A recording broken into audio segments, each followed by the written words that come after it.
अर्चना ने नहीं कहा था सोने का हार बनाने को। ये फैसला मेरा था और हमसे बात छुपाने का भी फैसला मेरा था। हाय तो मैं तो बस ये चाहता था कि किसी को तकलीफ ना हो। बिना तकलीफ के अगर ये मामला सुलझ जाता तो अच्छा है ना। अच्छा, तो उन लोगों के तकलीफ की तुझे फिक्र है, और आज तेरी आई को जो तकलीफ हो रही उसके बारे में तुझे कुछ नहीं लगता? ये क्या? जिस बेटे ने आज तक मेरे से झूठ कभी बोला नहीं, उसने इतनी बड़ी बात मेरे से छिपाई। अरे मुझे बुरा नहीं लगा होगा, लेकिन तुझे क्या रे, आई को भला लगे या बुरा लगे, तुझे अभी तो तेरी बीवी के मायके वाले अच्छे लगने लगे हैं।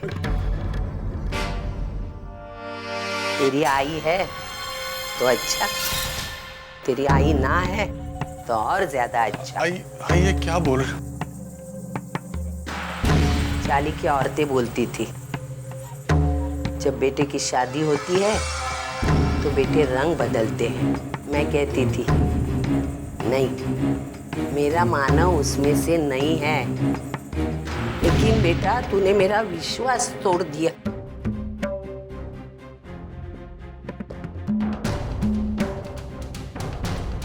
ले ले, ये पैसे रख तेरे पास। तूने मेरे विश्वास को ठेस पहुंचाई। 10 दिन नहीं हुए शादी को अपनी बीवी का बनकर रह गया। ये पैसे रख, दे दे अपनी बीवी को और बोल उसको घर चलाने के लिए।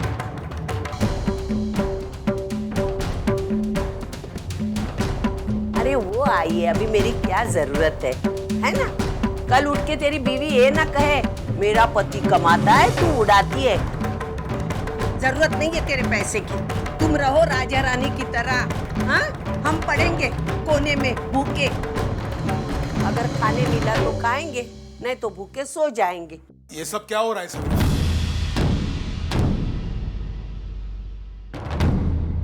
ये भी कोई बात करने का तरीका है?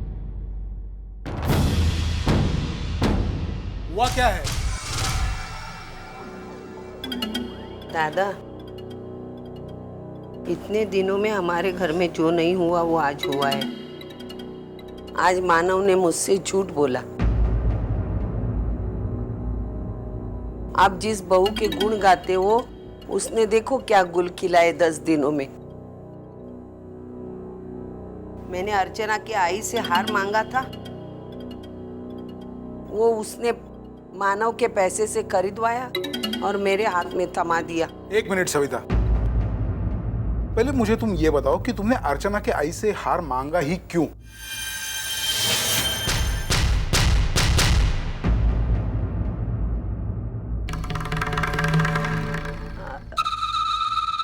मैंने कहा मांगा था, उन्होंने अपनी बेटी को शादी में दिए थे जेवरात, उसमें से एक हार नकली था।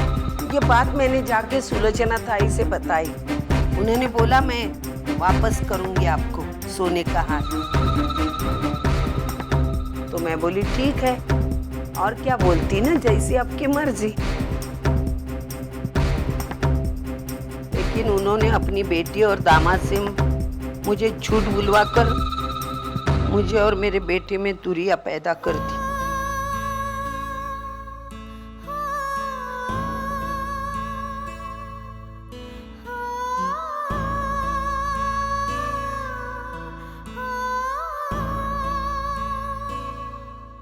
सविता, मानव ने जो कुछ भी किया है वो सही किया है। वो अपने ससुराल वालों पर कोई बोझ आने नहीं देना चाहता था, ना ही अर्चना पर कोई आ चाहे वो देख सकता था। इसलिए उसने हार खरीदकर उसकी मदद ही की है और पति होने का अपना फर्ज निभाया है। यहाँ हर कोई अपना फर्ज निभा रहा है, हर कोई सही है।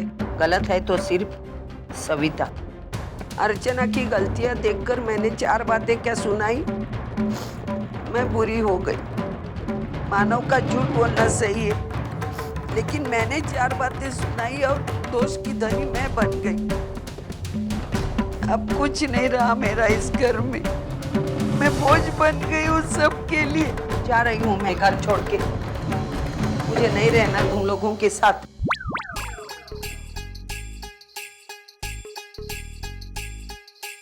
मैं चली जाती हूँ, करे कोई बरे कोई।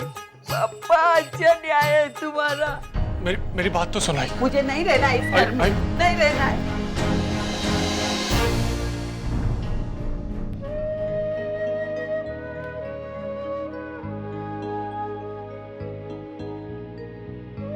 बहुत बड़ी गलती हो गई काका,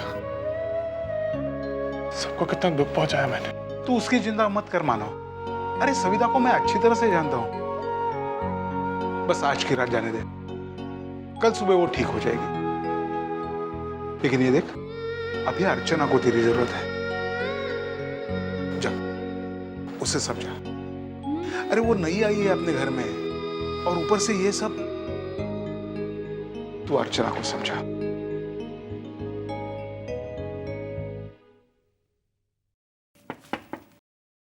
Come in.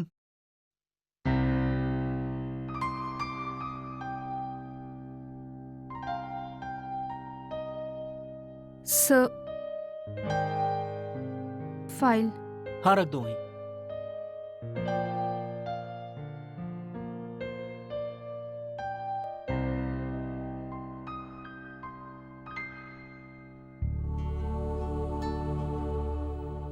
क्या बात है, कुछ कहना चाहती हो?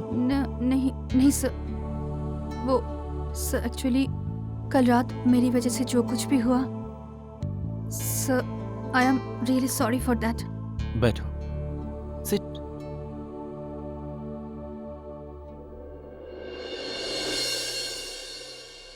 Thank you sir.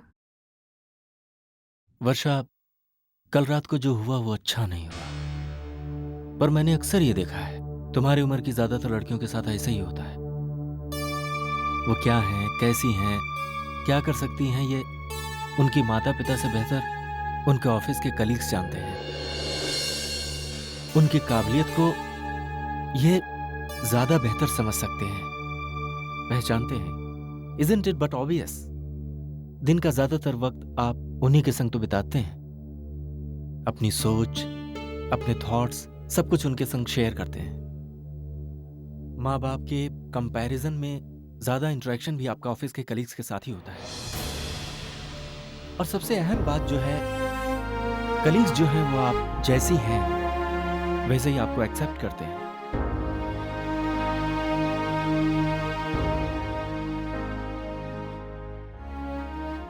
जानती हो वर्षा, मेरे पेरेंट्स हमेशा चाहते थे कि मैं इंजीनियर बनूं। वो चाहते थे कि मैं आईटी से इंजीनियरिंग करूं, मगर मेरा इंटरेस्ट कभी भी उस फील्ड में रहा ही नहीं। मैं हमेशा से बिजनेस मैनेजमेंट करना चाहता था और मैंने वही किया। उस वक्त तो मुझसे नाराज जरूर हुए, पर आज जब मुझे अपनी फील्ड में इतना कामयाब देखते हैं तो मुझ पे गर्व महसूस करते हैं। मैं ये नहीं कहता कि माँ बाप हमेशा गलत होते हैं, मगर हर माँ बाप अपने बच्चों के लिए एक सपना पिरोते हैं और वो उस सपने के आगे कभी देख नहीं पाते। शायद इसीलिए उन्हें बच्चों की चुनी हुई राह गलत लग सकती है।